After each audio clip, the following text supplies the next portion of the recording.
Hey, fellow babies, welcome back to Pachter Factor Live on SIFTD.net. Appreciate all of our Patreon patrons and our YouTube subscribers. You are keeping Shane at least able to keep the show going. So thank you for your generous contributions and subscriptions. If you are doing that or not, all of you, please try to remember to link your Amazon Prime account to your Twitch Prime account. That's free for you. So if you're an Amazon Prime member, it's a freebie. It's included in your $139 annual fee. They pay Shane $2.50 a month. So literally it's about a quarter of the value of your subscription for free. So take advantage of that, please. And you have to redo that every month. So if you haven't done it in 30 days, check the instructions in the show description below. It tells you how to do it. 3 clicks and you're connected. That really helps us out. So again, appreciate it if you can do that. Stick it to Amazon. You've already paid for it, so don't let them keep the money. Make them give it to Shane. Thank you very much. Xbox President Sarah Bond was interviewed by Mashable this week, and she stated that the pricing for the Xbox Rogue Ally handheld was decided by Asus and not by Xbox. Do I believe that's true? I do. I'll explain why next. Because second, why would Asus have control of that? Why would she not be honest about it? I think she is being honest about it. She also said that the next Xbox will be very premium. I'll get to that in a second. Okay, so what happens when you create hardware?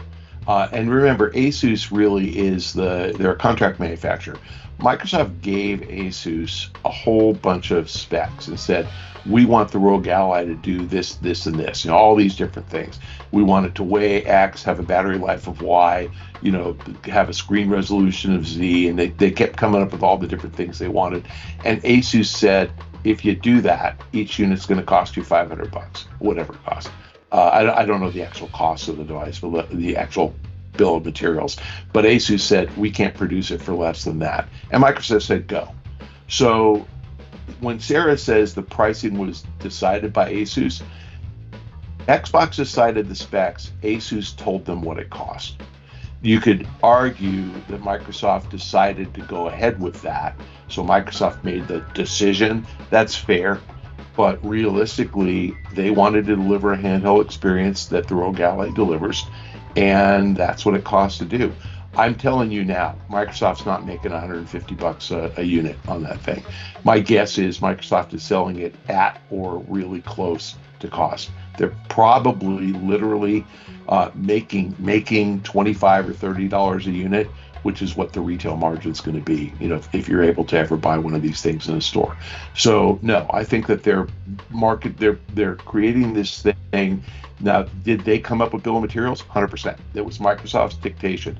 But I think that what they thought about was when they saw this $500, let's just go with that, $500 bill of materials, they went back to Asus and said, what can we do to cut out $200 of cost? And Asus said, 720p resolution, or it's going to weigh 3 pounds more, or the battery life's going to be 10 minutes. I mean, things that were unacceptable that would have absolutely killed the handheld before they got it out.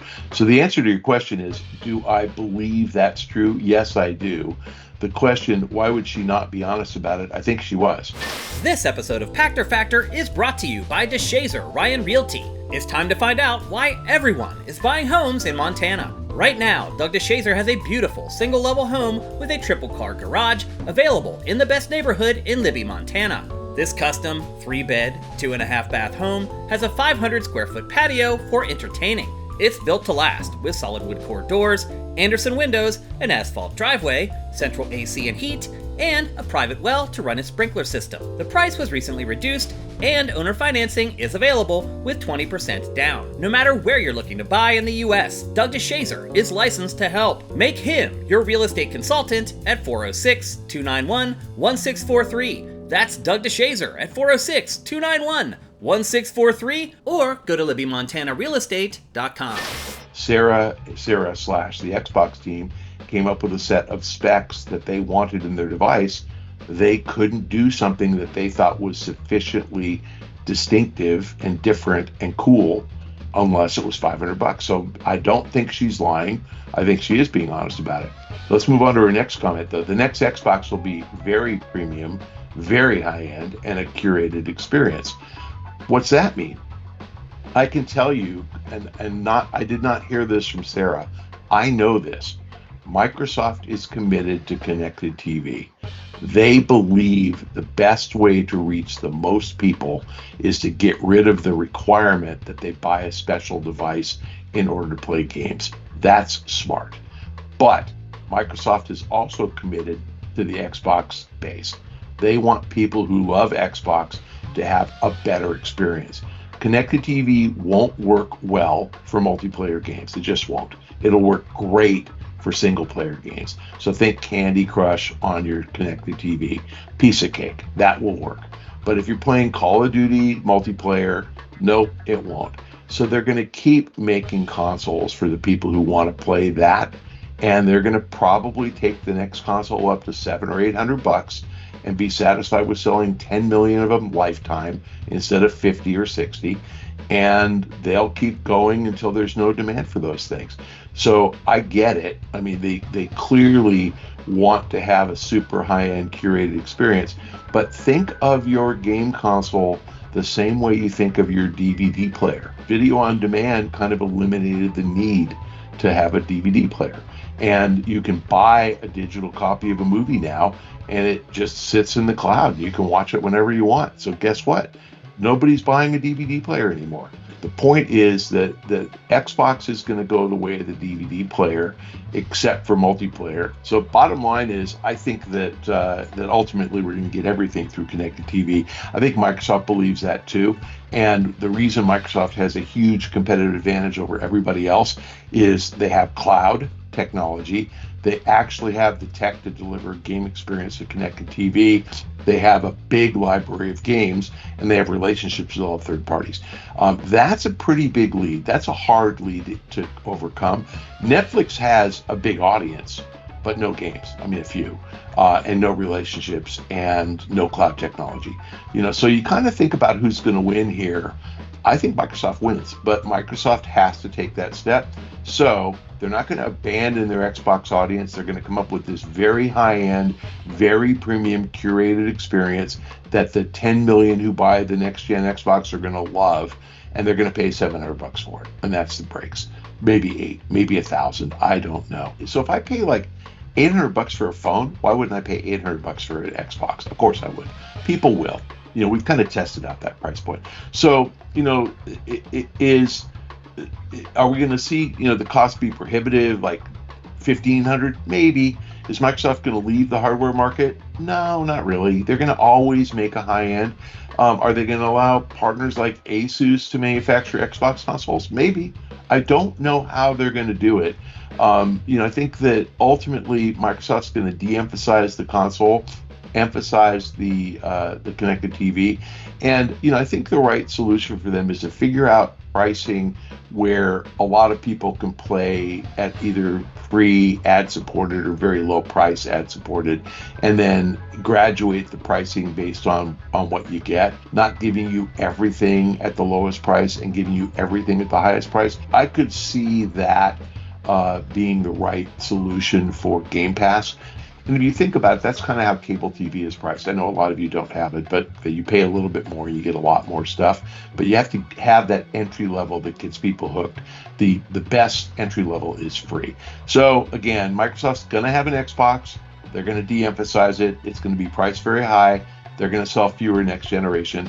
I very famously in 2011 wrote an industry report talking about the 2013 console cycle and calling it the last great console cycle. And lots of people mocked me. That was the last great console cycle. And I said, after that one, the next one, which came in 2020, would be smaller. It is smaller. And the next one after that would be even smaller. It will be smaller. So I said this in 2011. I'm going to take some props here. I'm going to take a victory lap. I was right. The 2013 cycle was the last great console cycle. We are never going to see one as big as that because we have alternatives. And I think Microsoft is just telling you they're committed to the alternatives, which is Game Pass on connected TV, and that's where we're headed. I mentioned my game controller patents. I have those because I applied for them in 2019 and was awarded them in 2022. I saw this coming. And guess what connected TVs don't have in order to play games? Game controllers. So maybe they won't use mine, that's fine, but I got the patent on the one that works with everything. If you're going to put a controller out, why not have a universal remote controller? That's what mine is. It's awesome. Anyway, let's hope I'm right. If I am, you're going to see me driving my Rolls Royce into my Malibu beachfront house. And if not, then I'm going to stay in Long Beach and just tough it out as a poor guy. Thanks for joining us on Pachter Factor Live. Appreciate all of your support from our Patreon patrons and our YouTube subscribers. You guys are keeping Shane afloat, so thank you. Anybody who's a subscriber or not, please remember to link your Amazon Prime account to your Twitch Prime account. That's easy to do. It's free. Shane gets paid. You've already paid Amazon for it, so stick it to them. Make them give you value for your membership. You have to redo that every month, so check out the instructions on how to do that in the show description below. It's literally 3 clicks, and Shane gets paid. You get charged nothing. Amazon gets it stuck to them. So thank you again. Appreciate all of you, my fellow babies. We will see you next week on Pachter Factor Live.